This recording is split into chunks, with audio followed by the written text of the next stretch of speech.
नमस्कार, स्वागत है आपका नौ की बात में। मैं हूं आपके साथ शैलेश पांडे। राजधानी जयपुर के पास चोमू कस्बे में गुरुवार को देर रात मस्जिद के बाहर पत्थर हटाने की कार्रवाई को लेकर सांप्रदायिक तनाव फैल गया। बस स्टैंड क्षेत्र में उस समय जब बिगड़ गए जब कार्रवाई के दौरान कुछ लोगों ने विरोध शुरू कर दिया और देखते ही देखते पुलिस पर पथराव होने लगा। इस दौरान कई पुलिसकर्मी घायल हो गए। स्थिति को नियंत्रण करने के लिए पुलिस ने लाठीचार्ज, आंसू गैस का सहारा लिया।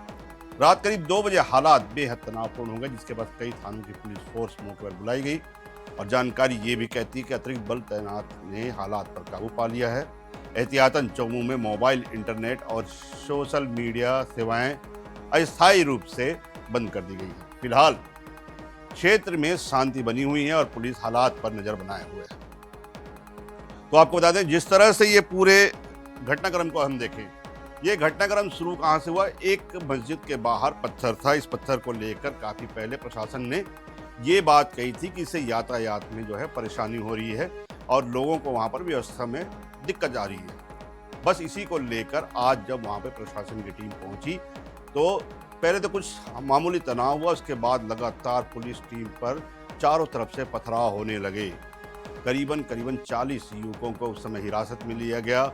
पूरे दिन ये हंगामा चलता रहा। उसके बाद आधी रात को जब बाकी जो रिजर्व फोर्स पहुंची है तब कहीं जाकर उपद्रवी शांत हुए हैं, उन्हें जो काबू में किया गया है और हालात को देखते हुए पूरी तरह से यहाँ पर इंटरनेट की सेवाएं बंद रखी गई हैं। तमाम जो संदिग्ध जितने भी नंबर हो सकते हैं उन सबको ब्लॉक किया गया है। तमाम सोशल मीडिया पर बैन लगाए गए हैं। कर्फ्यू जैसे हालात जो है वहाँ पर बनाए गए, तब कहीं जाकर हालात काबू में हुए हैं। मसला केवल इतना था कि ट्रैफिक के लिहाज से, व्यवस्थाओं के लिहाज से, वीआईपी मूवमेंट के लिहाज से एक मस्जिद के बाहर रखा हुआ पत्थर जो है वो जो है उससे व्यवधान उत्पन्न हो रहा था। सुनते हैं आपको, सुनाते हैं आपको पूरे मामले में पुलिस क्या कह रही है। देखिए, कलंदरी मस्जिद है, यहाँ पे कोई अतिक्रमण को लेकर काफ़ी समय से विवाद था। हमारे एसएचओ साहब और एसीपी साहब द्वारा काफ़ी समय से इनसे वार्तालाप करके उसको अतिक्रमण को हटाया जाना था।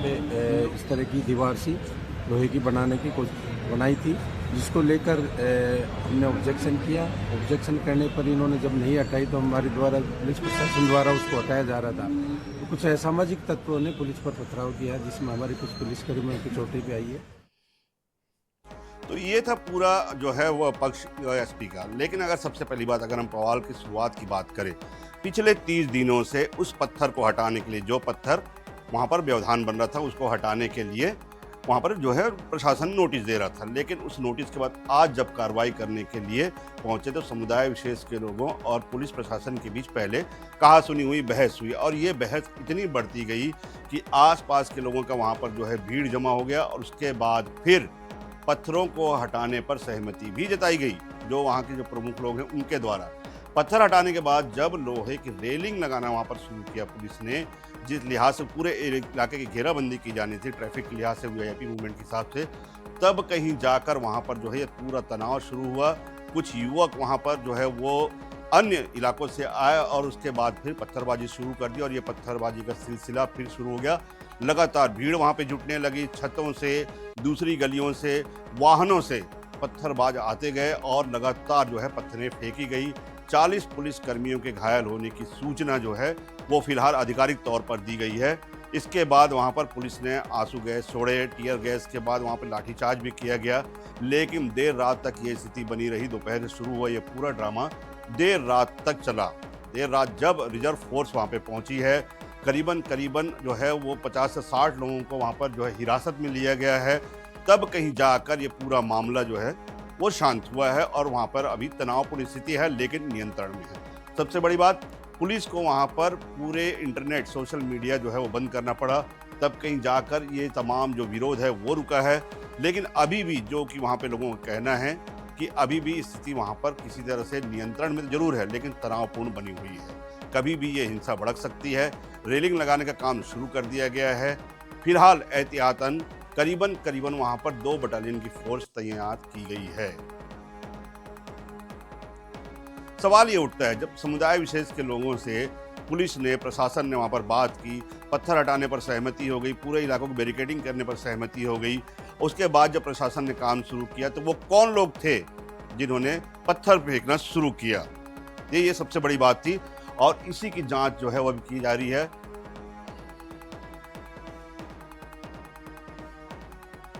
और इस समय सीधे आपके लिए चलते हैं मुख्यमंत्री निवास, जहां पर सिविल सोसाइटी द्वारा आयोजित वीर बाल दिवस का कार्यक्रम आयोजित किया गया है। कहीं दर्शन करके आ जाएं, लेकिन हर परिवार में वो सक्षमता होती नहीं है, तो हम लोग देश का 19 जगह को चिन्हित किए हैं और ऐसे 60 साल से ऊपर के बूढ़े बुजुर्गों को मुख्यमंत्री तीर्थ यात्रा दर्शन योजना में उनको तीर्थ करा रहे हैं। तो सब सारा काम हो रहा है। पीएससी जैसे घोटाला में भी जांच होके दोषीदार उसमें भी दंडित हो रहे हैं। तो ये सब 2 साल के कम समय में ही हम लोग किए हैं और अभी अभी 13 दिसंबर को 2 साल पूरे हुए हैं। तो 2 साल की भी आप लोगों को हम बधाई देना चाहेंगे। हमारे छत्तीसगढ़ राज्य निर्माण के 25 वर्ष पूरे हुए हैं और आज ही हमारे छत्तीसगढ़ के निर्माता भारत रत्न सर अटल बिहारी वाजपेयी जी की जयंती है। उनको भी नमन, हाँ कल था, तो उनको भी नमन करते हैं। उन्होंने छत्तीसगढ़ राज्य हम लोग को बना के दिया और हम लोग तेजी से विकास कर पा रहे हैं। और इस साल 1 नवंबर स्थापना दिवस के दिन छत्तीसगढ़ का सौभाग्य था कि हमारे देश के यशस्वी प्रधानमंत्री नरेंद्र मोदी जी हम लोग के बीच थे और नया विधानसभा भवन भी बन के तैयार है, उसका भी लोकार्पण किए। एक ट्राइबल म्यूजियम, आप सब लोगों से मेरा आग्रह होगा कि जरूर समय निकाल कर कभी ट्राइबल म्यूजियम देखने जरूर जाएं। छत्तीसगढ़ में हमारे जनजातीय समाज के ऐसे 14 महापुरुष हुए जिन्होंने आजादी की लड़ाई में अपनी कुर्बानी दी, बलिदान हुए, लेकिन इतिहास के पन्नों में उनको कभी जगह नहीं मिला। लेकिन आदरणीय नरेंद्र मोदी जी के कारण वो 14 क्रांति का एक तरह से सचित्र वहां पर म्यूजियम में चित्रण है, जिसका लोकार्पण 1 नवंबर को माननीय प्रधानमंत्री जी ने किया है। पूरा डिजिटल है, बटन दबाएंगे तो पूरा क्रांति की जानकारी होगी, महापुरुष की जानकारी होगी। तो बड़ा सुंदर बना है। माननीय प्रधानमंत्री जी ने भी उसकी बड़ी तारीफ की, तो जरूर समय निकाल कर उसको देखेंगे। तो इस तरह से है, हम लोग विकसित छत्तीसगढ़ 2047 का भी एक विजन डॉक्यूमेंट बनाए हैं। जैसा माननीय प्रधानमंत्री जी की सोच है कि 2047 तक इस देश को विकसित भारत के रूप में खड़ा करना है, तो पूरा देश को सहभागी होना पड़ेगा। इसलिए हम लोग भी विकसित छत्तीसगढ़ का विजन डॉक्यूमेंट बनाए हैं और उसके अनुरूप काम कर रहे हैं। नए उद्योग नीति भी लाए हैं, जैसे मैं बता रहा था, उसके माध्यम से हम लोग फार्मा हब नया रायपुर में बना रहे हैं।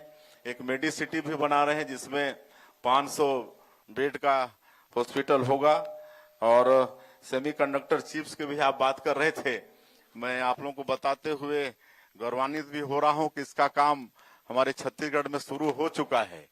1100 करोड़ का वो काम नया प्लांट का काम चालू हो गया है और भी अभी तक 1 साल हुए हैं हमारे नई उद्योग नीति को और 8 लाख करोड़ से ज्यादा का निवेश हमारे प्रदेश को मिल चुका है। और ये विभिन्न सेक्टर में है। एनर्जी के सेक्टर में 3.5 लाख का हुआ है। अभी हम लोग 30,000 मेगावाट बिजली पैदा कर रहे हैं। करीब 8,000 मेगावाट बिजली हम लोग को लगता है प्रदेश को, और बाहर प्रदेशों को भी हम लोग देते हैं। और आने वाले 2-3 साल में हम लोग और 30,000 मेगावाट बिजली पैदा करके और भी कई प्रदेशों को आपूर्ति करेंगे और अपना राजस्व बढ़ाएंगे। तो नई उद्योग नीति में ये सब है। और कल ही 2-3 दिन पहले ही 13,000 करोड़ का फिर एमओयू हुआ है। अब यूरिया खाद भी हमारे छत्तीसगढ़ में बनेगा। ये जो गेल एक कंपनी है, गेल, उस कंपनी के साथ समझौता हुआ है। राजनाथ बात कर लेते हैं छत्तीसगढ़ के पूर्व डिप्टी सीएम टीएस सिंहदेव भिलाई नगर विधायक देवेंद्र यादव के घर पहुंचे। इस दौरान मीडिया से बात करते हुए उन्होंने पूर्व मुख्यमंत्री भूपेश बघेल के बयान का पुरजोर समर्थन किया। भूपेश बघेल ने कहा था कि मुगल काल में हिंदू ज्यादा सुरक्षित थे। सिंहदेव ने कहा कि मैंने इतिहास पढ़ा है, मुगलों के समय में भी हमारी सरगुजा रियासत सुरक्षित थी। इतिहास में ऐसे साक्ष्य नहीं मिलते कि मुगलों ने हिंदुओं पर कार्रवाई की हो। इसके साथ ही सिंहदेव ने कहा कि कुछ लोग और धर्मगुरु राजनीतिक फायदे के लिए जनता को बेवकूफ बना रहे हैं और भाजपा के पक्ष में माहौल बनाने की कोशिश की जा रही है। तो बात सीधी सी, ये पूरा जो चैप्टर है वो है बागेश्वर बाबा के बयान को लेकर। बागेश्वर बाबा ने जिस तरह से सनातन को लेकर बात कही थी, उस पर भूपेश बघेल का बयान आया, फिर भूपेश बघेल ने पलटवार किया, फिर बाबा ने तो यहाँ तक कह दिया कि भूपेश बघेल को प्रदेश और देश छोड़कर चले जाना चाहिए। इसके बाद टीएस सिंहदेव डिप्टी सीएम वे सामने आए और उन्होंने इस बात का समर्थन किया और साथ ही साथ इसको प्रमाणित ढंग से अपनी बात कही उन्होंने। तो अब टीएस सिंहदेव की हम पहले बात करते हैं। उन्होंने कहा मुगल शासकों ने हिंदुओं पर अत्याचार नहीं किया। ये उन्होंने भूपेश बघेल के उस बयान के समर्थन में कहा जिसमें उन्होंने कहा था कि हिंदू खतरे में नहीं है, ये केवल भ्रामक है। तो उन्होंने कहा कि व्यापक अत्याचार कभी नहीं हुआ, सुनियोजित ढंग से कभी जो है हिंदुओं को निशाना नहीं बनाया गया, इतिहास में ऐसा कोई ठोस साक्ष्य नहीं मिलता। यहाँ तक टीएस सिंहदेव ने खुद अपने जो है वो रियासत यानी कि सरगुजा रियासत का भी उदाहरण दिया कि वहाँ भी इस तरह की कभी कोई घटनाएं सुनियोजित ढंग से हिंदुओं पर अत्याचारी घटनाएं नहीं हुई। धार्मिक टकराव के बजाय सामाजिक संबंधों को वे प्राथमिकता देते थे। ये तमाम बातें टीएस सिंहदेव ने कही पूर्व मुख्यमंत्री भूपेश बघेल के उस बयान को लेकर।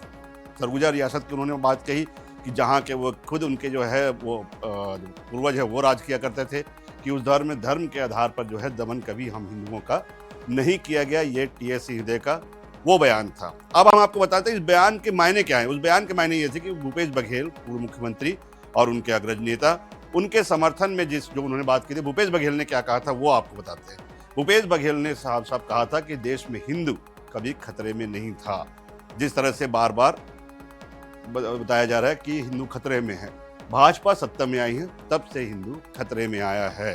हिंदू खतरे में है का डर दिखाकर 3 बार भाजपा प्रदेश में चुनाव जीत चुकी है। ये साफ तौर पर उन्होंने कहा कि केवल डर फैलाकर, भ्रम फैलाकर जो है जिस तरह से राजनीति करती है भाजपा, चुनाव जीतने की राजनीति करती है, वोट बटोरने की राजनीति करती है। अब प्रदेश के वरिष्ठ सांसद संतोष पांडे कवर्धा से आते हैं, उनकी बात भी सुन लेते हैं। उन्होंने क्या कहा, जो कि कट्टर हिंदू समर्थक के रूप में, नेता के रूप में जाने जाते हैं। तो उन्होंने कहा कि कांग्रेस हमेशा से सनातन विरोधी रही है और एक बार फिर ये चेहरा सामने आया है। सिंहदेव के बयान को लेकर उन्होंने अपना कड़ा जो है वो कड़ी टिप्पणी दी है कि कांग्रेस और टीएस सिंहदेव हमेशा से सनातन विरोधी रहे हैं और अभी भी उसी रुख को अपनाए हुए हैं। टीएस सिंहदेव भ्रम फैलाने वाले व्यक्ति हैं। सीधे सीधे उन्होंने सिंहदेव पर एक तरह से वार किया। कोरोना कॉल में इन्होंने कोविशील्ड और कोवैक्सीन पर सवाल उठाए थे और अब सनातन धर्म पर सवाल उठा रहे हैं। इनकी पार्टी ने कहा था कि इसको लगाने से लोग नामर्द हो जाएंगे। ये संतोष पांडे, सुनाते हैं इनके बयान क्या थे और जिसको लेकर इतना बवाल उपजा। धन्यवाद भी करने सभी उनके साथी जो साथ में यहाँ बैठे थे, जायज मांग को लेके बैठे थे। कुछ सफलताएं भी उनको हासिल हुई हैं फिलहाल, और इसी क्रम में उन लोगों ने इस अनुभव से दृढ़ इच्छा शक्ति बनाई है अपने में कि आगे भी भिलाई वासियों के और जो कर्मी हैं उनके हित में काम करते रहेंगे।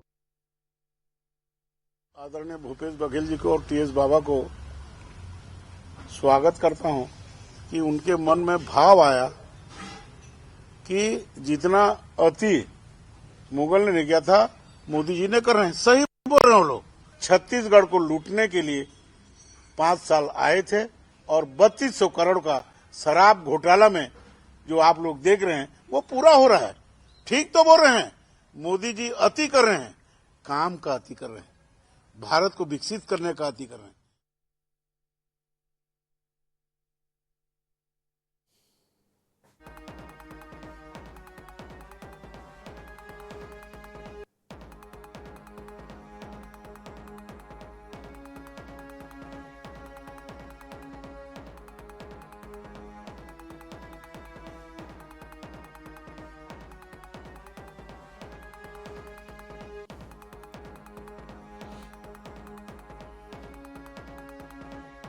बात करते हैं मध्य प्रदेश के राजगढ़ की। राजगढ़ जिले के कैला क्षेत्र के सर्राफा बाजार में शहर की सुरक्षा व्यवस्था को खुली चुनौती दी गई। 10 से 12 हथियारबंद बदमाशों ने पूरी प्लानिंग के साथ डकैती की वारदात को अंजाम दिया है।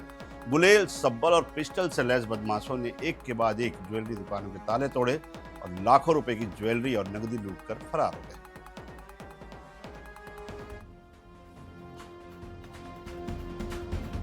इस वारदात में डकैतों का पहला निशाना बने सर्राफा व्यापारी राजेंद्र विजय वर्गीय। यहां से बदमाश चांदी, सोना और लगभग 3 लाख रुपए नकदी लेकर फरार हो गए।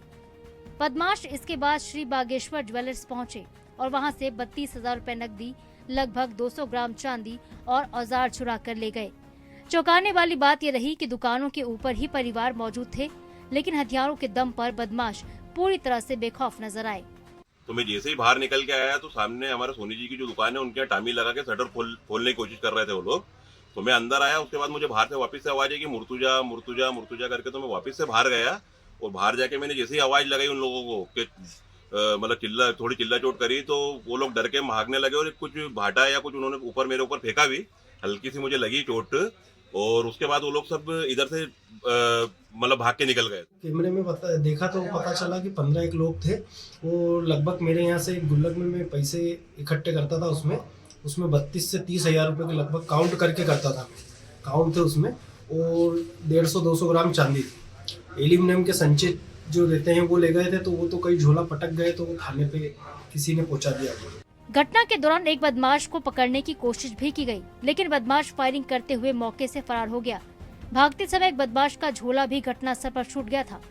डकैती की इस खबर ने एक परिवार की खुशियां भी छीन ली। श्री बागेश्वर ज्वेलर्स के संचालक सचिन सोनी के पिता सुंदरलाल सोनी इस सदमे को सहन नहीं कर पाए। दिन में उनको अचानक से हार्ट अटैक आने से उनकी मौत हो गई। इस सनसनीखेज वारदात के बाद राजगढ़ शहर में दहशत का माहौल बना हुआ है। पुलिस के हाथ अब भी खाली हैं। स्थानीय विधायक ने भी घटना को लेकर सुरक्षा पर सवाल खड़े किए हैं। उनका जो इरादा था बंदूक लेकर गिलोल से पत्थर मारना, सांग से पैर तोड़ना, ये बहुत ही मैंने उनका जो इरादा बहुत खतरनाक था, बहुत चिंताजनक है।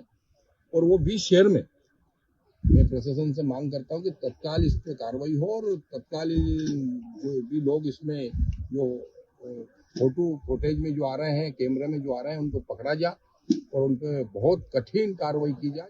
लोग सवाल उठा रहे हैं कि जब सराफा बाजार जैसे संवेदनशील इलाके में घंटों तक हथियारबंद बदमाश तांडव मचाते रहे, तो पुलिस गश्त आखिर कहां थी? फिलहाल पुलिस जांच कर रही है, सीसीटीवी फुटेज खंगाल रही है, आरोपियों की तलाश भी लगातार जारी है। लेकिन सबसे बड़ा सवाल ये है कि क्या आम नागरिक अपने ही शहर में सुरक्षित हैं? फिलहाल पुलिस की कई टीमें बदमाशों की तलाश में जुटी हुई हैं। Bureau report, INH news, Bhopal. बात बाबा बागेश्वर ही करते हैं। रायपुर में आज बाबा बागेश्वर जब पहुंचे पंडित धीरेन्द्र कृष्ण शास्त्री, तो उनके पैर छूने के कारण टीआई को लाइन अटैच कर दिया गया। मनीष तिवारी है, माना थाने के टीआई थे। दरअसल छत्तीसगढ़ के रायपुर एयरपोर्ट पर पंडित धीरेन्द्र कृष्ण शास्त्री जब पहुंचे, तो उस दौरान टीआई ने बाकायदा जूते मोजे उतारे और टोपी निकालकर उनके चरण स्पर्श किए। इसका वीडियो सोशल मीडिया में वायरल हुआ, जिसके बाद पुलिस विभाग में हलचल तेज हुई और वायरल वीडियो को संज्ञान में लेते हुए शहर के एसएसपी डॉक्टर लाल उमेश सिंह ने तत्काल कार्रवाई करते हुए टीआई को लाइन अटैच कर दिया। लाल उमेश सिंह ने मामले गंभीरता से लिया और उन्होंने कहा कि सरकारी वर्दी में व्यक्तिगत श्रद्धा का इस तरह प्रदर्शन अनुशासनहीनता की श्रेणी में आता है। आपको ये बताएं कि एयरपोर्ट माना थाने में आता है और वहाँ के एसएचओ टीआई थाना प्रभारी हैं मनीष तिवारी, जिनको लाइन अटैच किया गया है। तो ये पूरी घटना जो है एक तरह से वायरल वीडियो कारण हुई, लेकिन सबसे बड़ी बात क्या है? सबसे बड़ी बात यह है कि प्रोटोकॉल क्या कहता है। ये माना गया कि ये जो टीआई ने जो भी हरकत की वो प्रोटोकॉल का उल्लंघन था।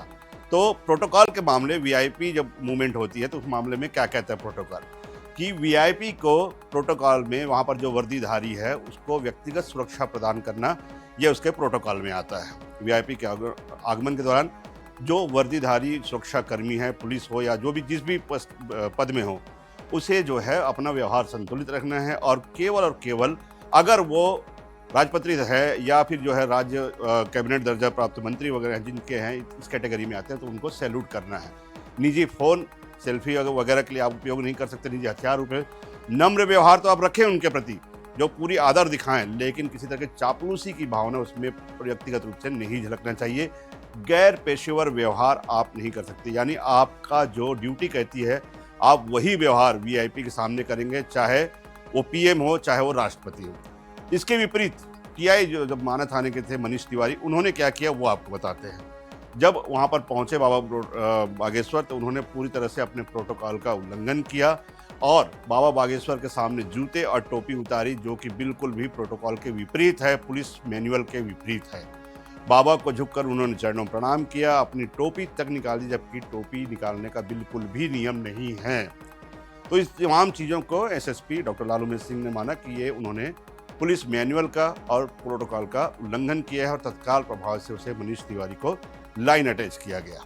हमने भी देखा कई बार ऐसे हुए हैं जब राष्ट्रपति और पीएम तक आते हैं तो उस दौरान कलेक्टर और अगर वहां पर आईजी या डीजीपी लेवल के भी अधिकारी हों तो केवल वो सैल्यूट कर उन्हें जो है हाथ मिला सकते हैं। इससे आगे जो है वो पुलिस मैनुअल में प्रोटोकॉल का उल्लंघन माना जाता है। तो ये सबसे बड़ी बात है कि जिस तरह से टीआई का जो व्यवहार था निश्चित रूप से प्रोटोकॉल का उल्लंघन था, लेकिन सबसे बड़ी बात थी कि उनकी श्रद्धा क्या थी और उनके भाव क्या थे, ये सबसे बड़ी बात है। आज के बुलेटिन में इतना ही, लेकिन देश प्रदेश की तमाम खबरों के लिए आप बने रहिए आई न्यूज़ 24/7 के साथ।